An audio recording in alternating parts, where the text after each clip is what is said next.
open it up? Sure, let's have a look. Okay. I think this just slides open.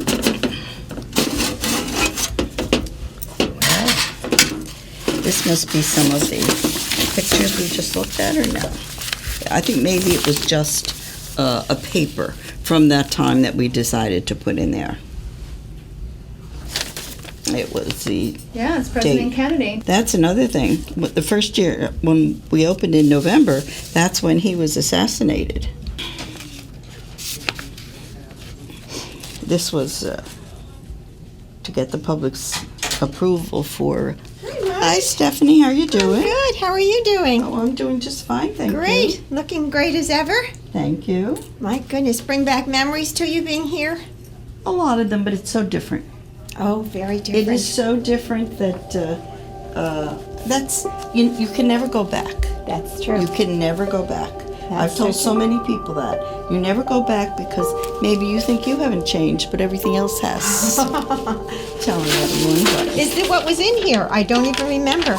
well, this was when they Brought voted. my glasses. Well, this was just a copy. It was Kennedy's Okay. assassination. That was, Okay. right All here. right. I And remember this- that well. Mhm. And this was when they voted to have the schools, when Okay. they needed schools, because they had to close eventually. They had to close Clara Barton, Oak Tree, Stelton, because it would have And cost more. Piscataway.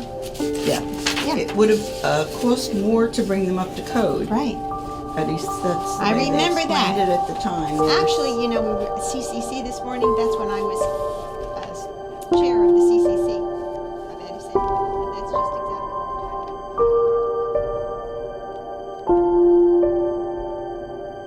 I started here in 1963, the day the building opened. And when the building opened here, we were literally in the mud puds. Mud. We were all over. The roads weren't paved. And the first day the building opened, we weren't even sure we were going to open on time because the sewers weren't hooked up yet.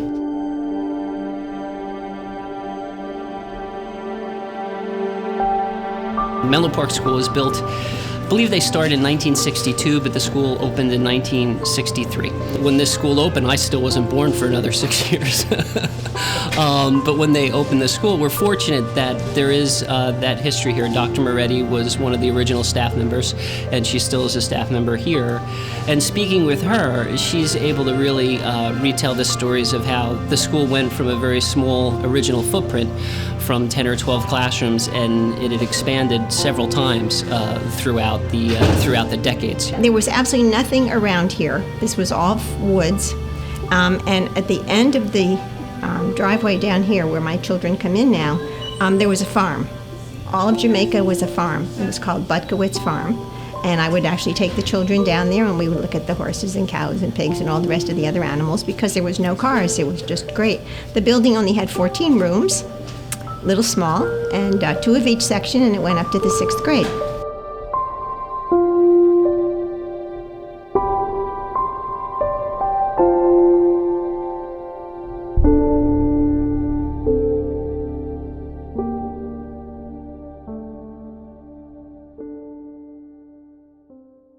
This school opened in the year 1963. So what do you think school was like in 1963?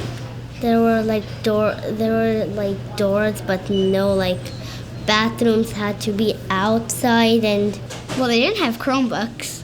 I know that. It was probably just I don't know if it's been rebuilt, but it was probably just like a tiny little school with not that many kids in it. And I'm pretty sure they didn't have any buses or car to drive them, so they just walked to school. And they didn't have computers or a media center where you could if you need help with a report, you could just look it up on your Chromebook. So they didn't have that, so they had to go through all the books and find good facts. But now you can just search it up on Google.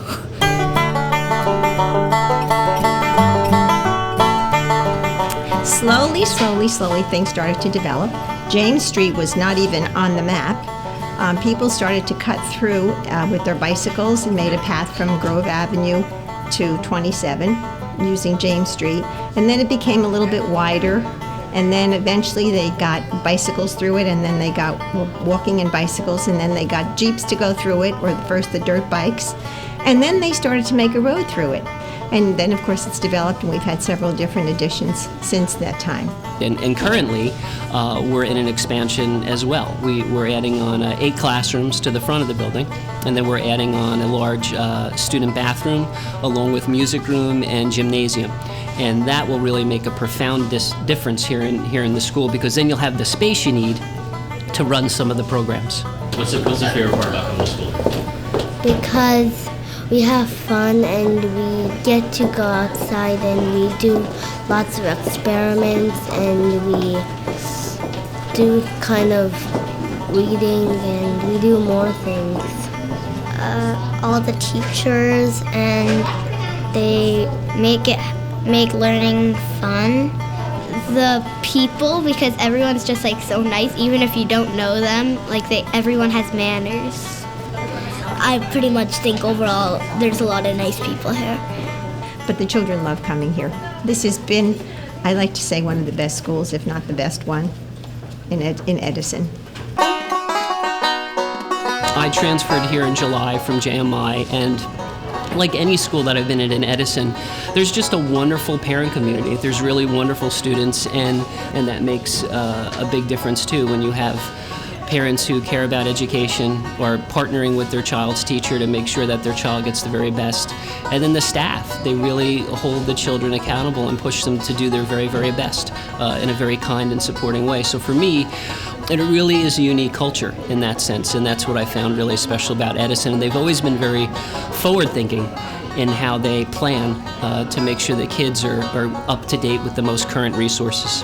The population has changed over the years, from different groups of people moving out and different groups of people moving in. But for the most part, children are children, and they can make a place no matter where you are. I'm excited of being at Menlo at this time. I'm excited to be here for the addition. I'm excited to be working with staff on the new technology initiatives that we have going on. It really is a very exciting time to be, moving into a new school and supporting staff with all this. And it's also fun to celebrate the history of the school. And it's interesting that we're celebrating it at the same time as we're having this big addition put on. So it's very interesting. We see how far we've come, but it's very clear every day as you hear the construction equipment that we are going to continue to grow and move forward and continue to improve what we do.